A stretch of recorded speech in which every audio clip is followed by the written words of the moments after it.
शमा जुनैजो ये भी कहती हैं कि जब से गजा की जंग हुई है उन्होंने 20 ट्वीट फलस्तीनियों के हक में भी किए हैं। शमा जुनैजी के माजी के ट्वीट ज्यादा बड़े जुर्म हैं और जो विल्सन के फ्री इमरान खान के ट्वीट जो हैं वो कम जुर्म है। पाकिस्तान में एस्टेब्लिशमेंट की कोई फ्रंट फुट प्लेयर है तो वो अलीमा खान है, क्योंकि उसके बच्चों को एनआरओ मिला है, फास्टेस्ट एनआरओ। एक ग्रेट गेम चल रही है पीटीआई की पाकिस्तान की लीडरशिप को माइनस करके अलीमा खान को लीडर बनाने की। इसको रोकेगी बुशरा बीबी जिस दिन वो बाहर आ जाएगी। तो ये बात तो ठीक है कि कबूलियत बढ़ी है, शहबाज शरीफ की भी बढ़ी है, आसिम मुनीर की भी बढ़ी है। तो ना मैं समझता हूँ पीटीआई का ग्राफ गिरा है। जनरल बाजवा के जिन को बोतल में तो शहबाज शरीफ ने बंद किया है। अस्सलाम वालेकुम, Muzammil Suhrawardi official YouTube channel के साथ मैं हूँ आपकी मेजबान इकरा रियाज। हमारे साथ मौजूद है मुज़म्मिल सोहरवर्दी। अस्सलाम वालेकुम मुज़म्मिल साहब, वेलकम टू द व्लॉग। क्या हाल है आपका? वालेकुम सलाम, बिल्कुल ठीक। आप सुनाएं, कैसी तबीयत है आपकी? मैं ठीक, अल्लाह पाक का शुक्र है। श्योर हमारे नाज़रीन भी खैरियत से होंगे। तो मुज़म्मिल साहब, व्लॉग का आगाज करेंगे। जिस तरह आपने कल कहा था कि शमा जुनैजो को जहाज से उतार दिया गया, कमर्शियल फ्लाइट से वो वापस आएंगी, उसी में एक और पेशरफ्त हुई है। तो शमा जुनैजो का दावा है कि वजीर आजम ने उन्हें खुद टीम में शामिल किया था। पाक भारत जंग में भी वो एडवाइजर थी। ख्वाजा आसिफ की अथॉरिटी चैलेंज हुई है, इससे वो तरदीद कर रहे हैं। अब कैसे पता चलेगा कौन सच्चे हैं कौन झूठे हैं? और फिर जो उनको कहा जा रहा है वो इसराइल नवाएं, तो इस मुतालिक क्या कहेंगे? देखें, ये दुरुस्त है कि जब इब्राहिम उन्होंने आज अपने इसराइल हामी होने के हवाले से भी एक वजाहत दी है कि मेरे इसराइल के हक में ट्वीट्स तब के हैं जब इब्राहिम अकॉर्ड हो रहा था, जब यूएई और बहरीन ने इब्राहिम अकॉर्ड एक्सेप्ट किए थे, तो मैं इस बात की हामी थी कि बाकी मुसलमान ममालिक को भी इब्राहिम अकॉर्ड हामी एक्सेप्ट कर लेने चाहिए। लेकिन शमा जुनैजो ये भी कहती हैं कि जब से गजा की जंग हुई है उन्होंने 20 ट्वीट फलस्तीनियों के हक में भी किए हैं और गजा के हक में भी किए हैं, और लोग उसको उनको नहीं देख रहे और सिर्फ वो जो इब्राहिम अकॉर्ड वाले पुराने ट्वीट्स हैं उसको देख रहे हैं। देखें, अगर इसराइल के हक में ट्वीट करना जुर्म है और हम समझते हैं कि इसराइल के हक में जिसने ट्वीट किया हुआ है उसका पाकिस्तान की सियासत से कोई ताल्लुक नहीं होना चाहिए। एक एक तहरीक इंसाफ का इस वक्त शमा जुनैजो पर सबसे बड़ा इल्जाम यही है कि वो प्रो इसराइल है। उसका वो उसके गजा के हक में ट्वीट्स नहीं मानने को तैयार। उनका ख्याल है जिसने एक दफा इसराइल की हिमायत कर ली वो ताहयात इसराइल का हामी है, और वो शमा जुनैजो को इसराइल का हामी समझते हैं और वो समझते हैं कि गजा और फलस्तीन की हिमायत जो है वो काफी नहीं है। मेरा एक सवाल है, इस वक्त इमरान खान का सबसे बड़ा हामी तो जो विल्सन है ना, जो फ्री इमरान खान की ट्वीट करता है, जिसको सारे रीट्वीट करते हैं, जो अमेरिका में इमरान खान की रिहाई की तहरीक चला रहा है, वो सबसे बड़ा कांग्रेसमैन तो जो विल्सन है ना, जिसको जो तहरीक इंसाफ के लिए, जिसको तहरीक इंसाफ अपना हीरो मानती है और सब कुछ करती है, वो कहता है I am a friend of Israel. वो पिछले हफ्ते इसराइल गया हुआ था। हाँ जी। वो उसके सैकड़ों ट्वीट है I am a friend of Israel. अगर friend of Israel friend of Imran Khan हो सकता है, जो आज गजा के जेनोसाइड के वक्त भी फ्रेंड ऑफ इसराइल है, तो शमा जुनैजी के माजी के ट्वीट ज्यादा बड़े जुर्म है और जो विल्सन के फ्री इमरान खान के ट्वीट जो हैं वो कम जुर्म है। एक जैसा पैमाना बना ले तहरीक इंसाफ, हम उनके साथ हैं कि अगर किसी ने एक दफा भी जिंदगी में इसराइल की हिमायत की है तो फिर हम उसके खिलाफ हैं। फिर सारे जो विल्सन, रिचर्ड गर्नेल, ये जो सारे इन्होंने सर पे उठाए हुए हैं, जलमे खलीलजाद, ये सब प्रो इसराइल है। जितना पीटीआई का लॉबिंग एजेंडा है वो सारा प्रो इसराइल और प्रो इंडिया पे ही है जी। ये जो विल्सन से लेकर और बाकी जो रिचर्ड गर्नेल से लेकर और बाकी जितने लोग जो इमरान खान के हामी 2 4 5 अमेरिका में हैं, जिनके ट्वीट्स ये बहुत शौक से और मुकद्दस समझ के रीट्वीट करते हैं, वो सारे फ्रेंड ऑफ इसराइल है जी। अब जो सजा तहरीक इंसाफ ने शमा जुनैजो को देनी है वो जो विल्सन को भी दे दे। आप मेरी बात समझे ना। जी। बाकी ये बात के वो वजीर आजम के लिए तकरीर लिख रही थी, उनको वजीर आजम की स्पीच में डबल पीएचडी हैं, उनके पास एडवाइजर का कार्ड था, इन सब बातों की वजाहत तो हुकूमत को करनी चाहिए, मैं तो नहीं वजाहत कर। हम तो पॉलिटिकल बात करेंगे कि अगर शमा जुनैजो पर पीटीआई ये तनकीद करती है कि वो प्रो इसराइल हैं, तो जो विल्सन भी प्रो इसराइल हैं। पीटीआई के बाकी हामी जो कांग्रेसमैन हैं वो भी प्रो इसराइल हैं और प्रो इंडिया हैं। तो पीटीआई को वो कबूल है और शमा जुनैजो पर तनकीद है, तो ये हमें ये बात समझ नहीं आती। दोहरा म्यार हो गया। दोहरा म्यार नहीं होना चाहिए। वो कहें कि हमें जो विल्सन के फ्री इमरान खान के ट्वीट काबिल कबूल नहीं, हम कहेंगे नून को कि आपको शम्मा जुनेजो कबूल नहीं होनी चाहिए, और शम्मा जुनेजो को आप पर्सोना नॉन ग्राटा डिक्लेयर कर दें इस बात पर कि उसने इसराइल के हक में ट्वीट किए हुए हैं। उसने चाहे तहरीक इंसाफ की मुखालफत की है, वो चाहे तकरीर अच्छी लिखती है, लेकिन अगर उसने जिंदगी में एक दफा भी इसराइल की हिमायत की है तो पर्सोना नॉन ग्राटा डिक्लेयर कर दें। लेकिन तहरीक इंसाफ ये चार्टर कर लेना कि वो भी प्रो इसराइल लोगों के सिर पे पाकिस्तान में इक़्तिदार हासिल करने की कोशिश नहीं करेंगे। सारी इसराइली लॉबी तो तहरीक इंसाफ के साथ है अमेरिका में। आप निकाल लें जो विल्सन के ट्वीट्स के, मैं आई am a friend of Israel, ये अभी और वो भी यरूशलेम लॉबिस्ट है। होके आया है, तल अबीब होके आया है, और फिर उसके फ्री इमरान खान के ट्वीट निकाल लें तो फिर वो भी तो जुर्म होना चाहिए। ये मेरा ये ख्याल है कि बराबर कर लें तो हमें कोई इतराज नहीं है।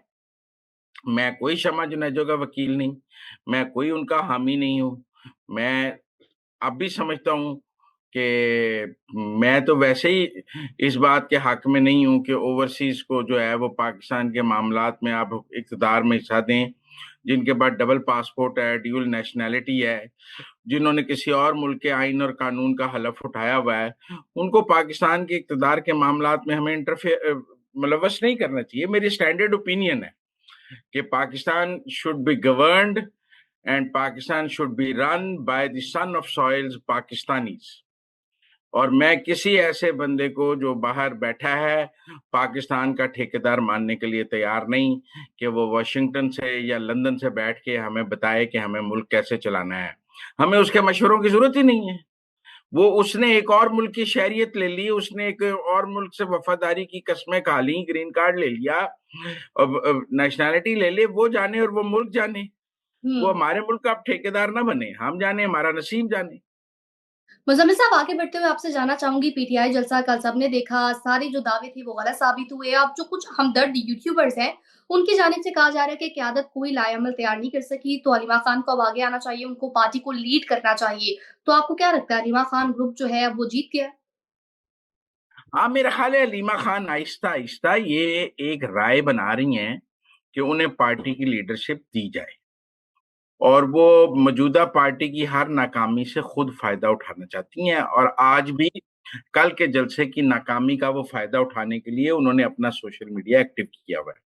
हालांकि मैं समझता हूं कि पाकिस्तान में एस्टेब्लिशमेंट की कोई फ्रंट फुट प्लेयर है तो वो अलीमा खान है, क्योंकि उसके बच्चों को एनआरओ मिला है, फास्टेस्ट एनआरओ। फास्टेस्ट एनआरओ मिला है, मतलब one of the fastest NRO किसी को मिला है तो वो अलीमा खान के बच्चों को मिला है। तो मेरे ख्याल में लेकिन आहिस्ता आहिस्ता वो पार्टी पर कब्जा करने का एक स्क्रिप्ट लेके चल रही है, जिसमें पीटीआई ओवरसीज का जो सोशल मीडिया है वो उनके साथ है। उन्होंने अपने ट्रॉल अकाउंट्स बनाए हुए हैं फेसलेस, जो पीटीआई की मौजूदा लीडरशिप को गंदा कर रहे हैं और अलीमा खान के लिए स्पेस बना रहे हैं, और ग्रेजुअली ये काम किया जा रहा है। इसको रोकेगी बुशरा बीबी जिस दिन वो बाहर आ जाएगी।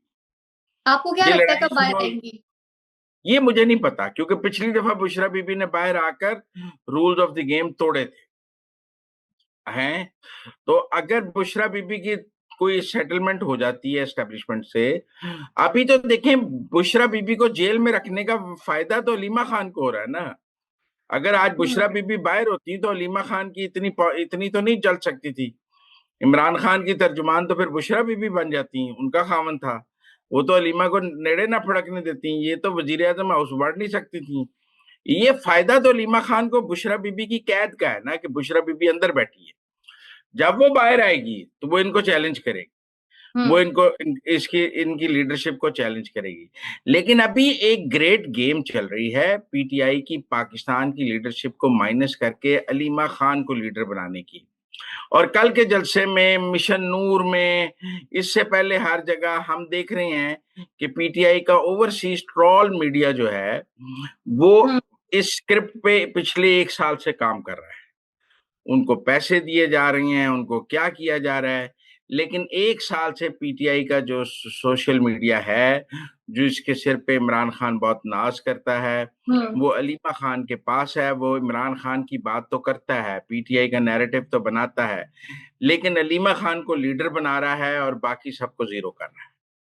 मुज़म्मिल साहब, ये क्या मामला है? आपसे जानना चाहूंगी कि जुल्फी बुखारी ने कहा कि व्हाइट हाउस हुक्काम मानते हैं कि इंडिया से जो जंग हुई है उसके बाद पाकिस्तान ने फौज और फील्ड मार्शल का जो मकबूलियत का ग्राफ है वो सबसे ज़्यादा बुलंद हुआ है और अब हमारे ऊपर बोझ है कि हम साबित करें कि खान साहब सबसे ज़्यादा मकबूल हैं और सबसे ऊँचा ग्राफ तो उनका ही है। तो क्या जुल्फ़ी बुखारी फ़ील्ड मार्शल की मकबूलियत को तस्लीम कर रहे हैं? वो मान रहे हैं कि पाकिस्तान में अगर इस वक़्त कोई मकबूल तरीन शख्सियत है, तो वो खान नहीं, फ़ील्ड मार्शल है।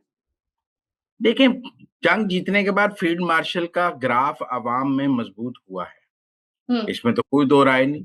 पाकिस्तान का आम शहरी कतई नजर, मैं पीटीआई के ट्रोल मीडिया की बात नहीं कर रहा हुँ, जो मुल्क से बाहर बैठा है और जिसका काम सिर्फ फौज को गालियां निकालना है। मैं पाकिस्तान के अंदर लोगों की बात कर रहा हूँ हुँ, जो भारत के साथ जंग में और जज्बात रखते हैं। वो सब जंग जीतने पर आसिम मुनीर से खुश हैं। हुँ, मैं नहीं समझता कि पाकिस्तान में कोई ऐसा शहरी मौजूद है जो भारत से जंग जीतने पर आसिम मुनीर से खुश नहीं है। मुझे एक भी शहरी ऐसा नहीं मिला। सब हुँ, कहते हैं आसिम मुनीर ने कमाल काम किया है, आसिम मुनीर ने हमारी इज्जत रखी है, आसिम मुनीर ने पाकिस्तान का दिफा किया है। लोग शहबाज शरीफ के बहुत हामी हैं। मैं कहूँ शहबाज शरीफ का ग्राफ बहुत ऊपर गया है। लोग उसको भी फातेह समझते हैं, उसकी डिप्लोमेसी के लोग गुन गा रहे हैं। लोग कह रहे हैं कि वो पाकिस्तान को एक बहरान से निकाल के अच्छी तरफ लेके जा रहा है। और लोग शहबाज और आसिम मुनीर की जोड़ी की बहुत तारीफ कर रहे हैं पाकिस्तान में। हुँ, लोग कह रहे हैं बेहतरीन सिविल मिलिट्री रिलेशनशिप है। और मुझे तो इस सिविल मिलिट्री रिलेशनशिप की कबूलियत नजर आ रही है। पाकिस्तान का आम आदमी शहबाज शरीफ और आसिम मुनीर की जोड़ी को मुस्बत नजर से देख रहा है, पसंद की नजर से देख रहा है कि ये मुल्क के लिए हुँ, अच्छा काम कर रहे हैं। तो ये बात तो ठीक है कि कबूलियत बढ़ी है, शहबाज शरीफ की भी बढ़ी है, आसिम मुनीर की भी बढ़ी है। और जितनी जितनी इनकी कबूलियत बढ़ी है उतना उतना मैं समझता हूँ पीटीआई का ग्राफ गिरा है इमरान खान का। इसीलिए अब इमरान खान के ट्विटर के ट्वीट्स रीट्वीट्स भी कम हुए हैं और जलसे भी नाकाम हो रहे हैं। कल का जलसा भी नाकाम हुआ है, पहले जलसे भी नाकाम हुए हैं। आप इंतशार तो को फैला सकते हैं, लेकिन वो जो था कि 5 लाख आदमी होगा, 10 लाख आदमी होगा, पाकिस्तान की तारीख का सबसे बड़ा जलसा होगा, वो सब दावे तो ठुस हो गए ना। तो इसलिए हुँ। मेरा ये ख्याल है कि कहीं ना ये बात जुल्फी की ठीक है कि मकबूलियत और कबूलियत दोनों बढ़ी हैं। मुज़म्मिल साहब एक और चीज़ जानना चाहूँगी जिस तरह अभी आपने सिविल मिलिट्री रिलेशनशिप की बात की है कि इसको इंटरनेशनली भी एक्सेप्ट किया जा रहा है, तो आपको क्या लगता है अब जब इसको इंटरनेशनल एक्सेप्टेंस मिल गई है तो ये कितनी देर तक पाकिस्तान में चल सकता है? कब तक चलेगा? क्या कोई 10 साला प्लान या व्हाट्सोएवर? क्या देख रहे हैं आप? जब तक लड़ाई नहीं होगी, कोई पूछे इकरा और मुजम्मिल कब तक शो करेंगे?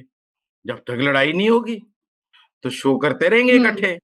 जिस दिन लड़ाई हो जाएगी दोनों में से अच्छा। एक छोड़ के चला जाएगा। जिस दिन शहबाज शरीफ और हुँ, आसिम मुनीर की भी लड़ाई हो जाएगी, दोनों में से एक को जाना हुँ, होगा। दोनों कैसे रह सकते हैं लड़के? हुँ, पाकिस्तान की तारीख यही है कि वजीर आजम और आर्मी चीफ की लड़ाई में वजीर आजम घर जाता है। ये बात मैं हुँ, मानता हूँ। और हुँ, अगर वजीर आजम को मौका मिल जाए कि वो वक्त आ जाए नए एक्सटेंशन का, तो वो फिर आर्मी चीफ को घर भेज के नया लगा लेता है।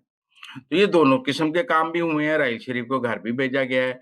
ये अभी जनरल बाजवा को भी घर भेजा है। शहबाज शरीफ ने जब आसिम मुनीर को लगाया तो जनरल बाजवा को घर तो शहबाज शरीफ ने भेजा ना, हुँ। जो एक्सटेंशन नहीं दी। जनरल बाजवा तो एक्सटेंशन चाहते थे, कोई माने या ना माने। जनरल बाजवा के जिन को बोतल में तो शहबाज शरीफ ने बंद किया है लेकिन और खान घर साहब तो वापस भेजा। ताहयात एक्सटेंशन देने के लिए मान गए थे। हाँ, लेकिन आप देखें ना जी, वो ताहयात एक्सटेंशन जो इमरान खान से वो जेब में लेके फिर रहे थे हुँ, जनरल बाजवा के, इमरान खान तो उन्हें ताहयात एक्सटेंशन देने के लिए तैयार है।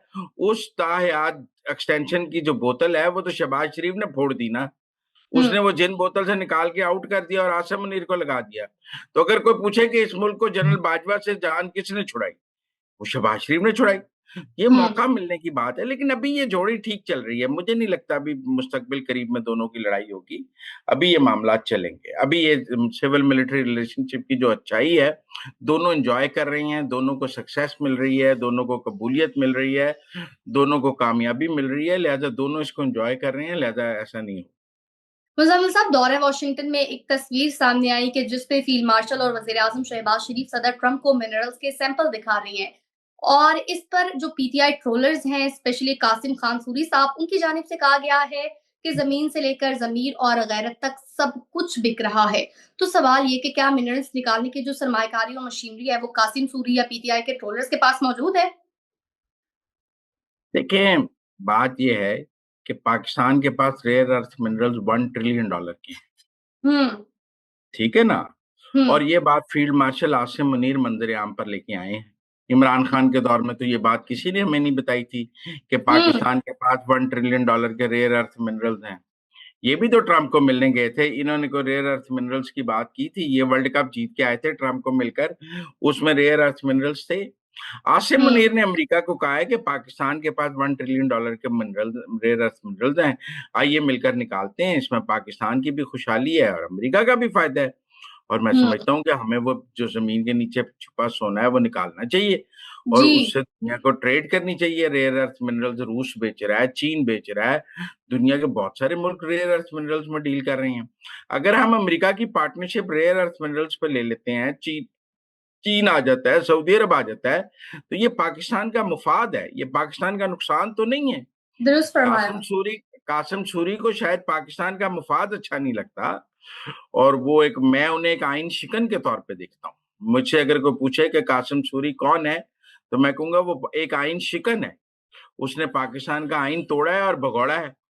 तो उनसे मेरी वही बात है कि उनका पाकिस्तान से क्या ताल्लुक, भाग गए हैं, भगौड़े हैं और आइन तोड़ने का मुर्तकब हुए हैं। उनके मुंह से ना आइन कानून ना पाकिस्तान की बात अच्छी नहीं लगती।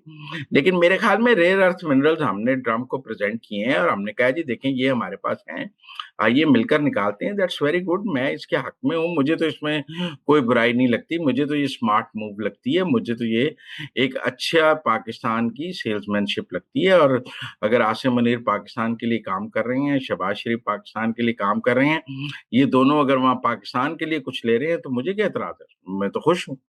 यानी अच्छा इनिशिएटिव है टू कट शॉर्ट। हम्म। तो नाज़रीन अब तक के लिए इतना ही। आप देखते रहिए मुज़म्मिल सोवैदी ऑफिशियल यूट्यूब चैनल और हाँ, चैनल को लाइक, शेयर, सब्सक्राइब ज़रूर कीजिएगा। फीडबैक से भी आगाह कीजिएगा। अल्लाह निगहबान।